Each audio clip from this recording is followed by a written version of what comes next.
Бәріңізге сәлем, сіздермен Диляра каналыма қош келдіңіздер. Бұл видеода безе рецептісімен бөлісетін боламын. Каналға тіркеліп, лайк, комментарий қалдыруды ұмытпаңыздар. Ол үшін бізге ақуыз, қант ұнтағы және крахмал қажет. Барлық ингредиенттерді салып, әппақ болғанша миксерлейміз. Крахмалды соңынан салады. Формасын ұстағанша 5-10 минут аралығында миксерлейміз.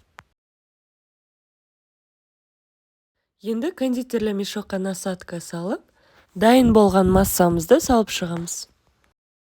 Осы меренге жасаудың бірнеше тәсілі бар. Водяной баняда қайнатқанға болады, лимонный сок қосып жасаса өте дәмді болып шығады. Осы тәсілі де маған ұнады, міндетті түрде жасап көріңіздер.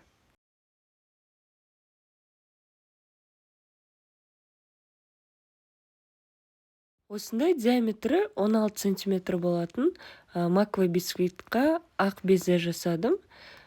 Енді түрлі түсті әдемі безелер алу үшін ыдыстарға массаны бөліп, краситель салып шығамыз. Және жақсылап араластырамыз. Қанша ақуыз салсаңыз, 2 еселеп қант салу қажет, меренганың бірінші шарты болып саналады. Және де неғұрлым ақуызды жақсылап миксерлеп, ұзағырақ миксерлеген сайын, ол формасын жақсы ұстап, жақсы құрғайтын болады. Егер аз ғана миксерлейтін болсаңыздар, ол ортасы құрғамай қалады. Енді әрқайсысын әртүрлі кондитерлі мешокқа, әртүрлі насадкамен салып шығатын боламыз.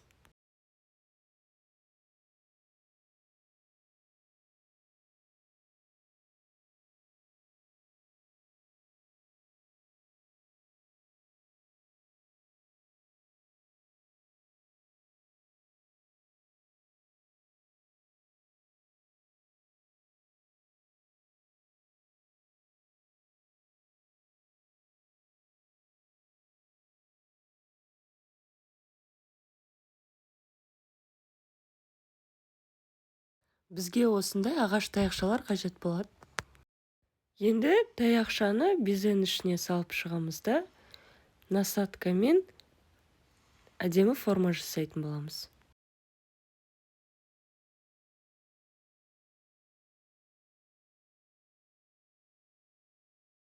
Қалғандарында дәл солай істейміз.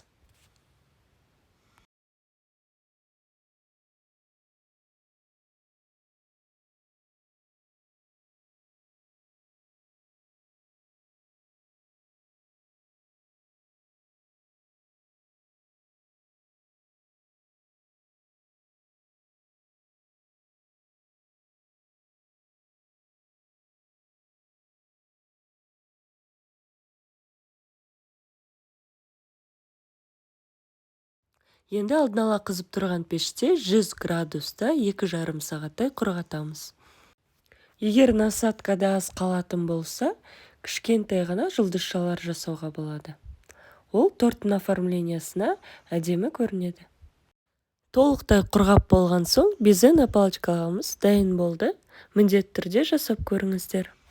Балаларыңызға міндетті түрде ұнайтын болады. Астарыңыз дәмді болсын. Ұнады ма? Қайсы? Дәмді ме екен?